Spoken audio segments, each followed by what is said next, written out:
जय माता दी। स्वागत है आप सबका ब्रह्मांशी में। सावन का महीना चल रहा है और हम सब भोले बाबा को बेलपत्र चढ़ाते हैं। मान्यता है कि आस्था के साथ शिवलिंग पर सिर्फ बेलपत्र ही अर्पित कर दिए जाएं, तब भी भोलेनाथ अपने भक्त की हर मनोकामना पूर्ण कर देते हैं। शिव पुराण के अनुसार भगवान शिव को बेलपत्र अत्यंत प्रिय है। मान्यता है कि बेलपत्र के तीनों पत्ते त्रिनेत्र स्वरूप भगवान शिव के तीनों नेत्रों को विशेष प्रिय हैं। बेलपत्र के पूजन से सभी पापों का नाश हो जाता है। स्कंद पुराण में बेलपत्र के वृक्ष की उत्पत्ति की एक कथा मिलती है। इस कथा के अनुसार एक बार माता पार्वती के पसीने की बूंदें मंदराचल पर्वत पर गिर गईं और उससे एक वृक्ष की उत्पत्ति हुई। इस वृक्ष को ही बेलपत्र के वृक्ष का नाम दिया गया। चूंकि माता पार्वती के पसीने से बेल के पेड़ का उद्भव हुआ, अतः ऐसा कहा जाता है कि इसमें माता पार्वती के सभी रूप बसते हैं। कहते हैं कि बेल पत्र की कण कण में माता पार्वती रहती हैं, वो भी अलग अलग स्वरूप में। ऐसा कहा जाता है कि पेड़ की जड़ में वे गिरिजा के स्वरूप में रहती हैं, इसके तनों में वो माहेश्वरी के स्वरूप में रहती हैं, इसकी शाखाओं में वो दक्षिणायनी और पत्तियों में पार्वती के रूप में रहती हैं। फलों में वे कात्यायनी स्वरूप के रूप में रहती हैं और फूलों में वो गौरी स्वरूप के रूप में रहती हैं। इन सभी रूपों के अलावा माँ लक्ष्मी का रूप समस्त वृक्ष में निवास करता है। पुराणों के अनुसार भगवान शिव को सबसे पहले देवताओं ने बेलपत्र चढ़ाया था, जब उन्होंने हलाहल विष पी लिया था समुद्र मंथन के बाद। वहीं शास्त्रों में ऐसी मान्यता है कि देवी पार्वती जी ने घोर तप के बाद शिव जी को अपने पति के स्वरूप में पाया था। और ऐसा कहा जाता है कि सबसे पहले महादेव को बेलपत्र उन्होंने ही चढ़ाया था, वो भी राम का नाम लिखकर।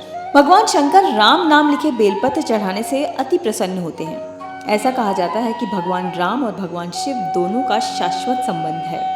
भगवान शिव कहते हैं कि राम हमारे गुरु हैं, वहीं भगवान राम कहते हैं कि शिव हमारे गुरु हैं। शिव द्रोही मम दास कहावा, सो नर मोही सपने हूँ नहीं भावा।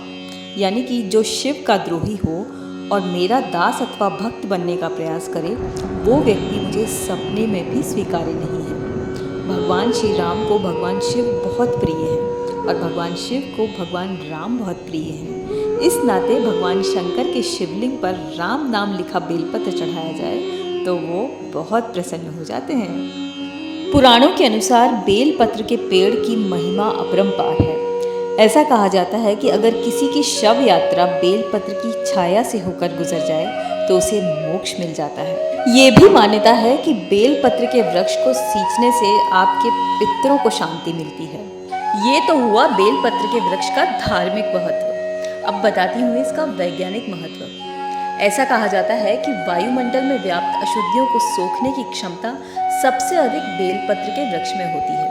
इसीलिए बेलपत्र के वृक्ष की सेवा शुश्रूषा भी करनी चाहिए और इसकी रक्षा भी करनी चाहिए। अब आपको बताती हूँ कि बेलपत्र भगवान शिव को किस तरह अर्पित किया जाना चाहिए। भगवान शिव को हमेशा उल्टा बेलपत्र यानी कि चिकनी सतह की तरफ का भाग स्पर्श कराते हुए ही बेलपत्र अर्पित करना चाहिए। बेलपत्र को हमेशा अनामिका, अंगूठे और मध्यमा उंगली की मदद से चढ़ाना चाहिए। कहते हैं कि मध्य वाली पत्ती को पकड़कर शिव जी को स्पर्श कराना चाहिए।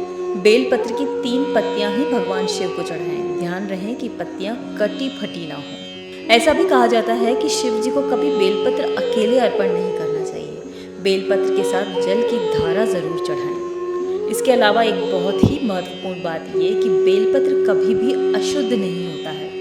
ऐसा कहा जाता है कि पहले से चढ़ाया हुआ बेलपत्र भी फिर से धोकर भगवान शिव को अर्पित किया जा सकता है, क्योंकि वो कोई और नहीं माता पार्वती है। दोस्तों, अगर आपको ये जानकारी अच्छी लगी हो, उपयोगी लगी हो, तो इसे अपने अपनों के साथ अवश्य शेयर कीजिए। और आपने अगर अभी मेरा चैनल सब्सक्राइब नहीं किया है तो प्लीज़ इसे सब्सक्राइब कर लीजिए और कमेंट्स करके अपनी राय मुझे ज़रूर दीजिए, ताकि मुझे आगे और भी काम करने के लिए प्रोत्साहन मिले।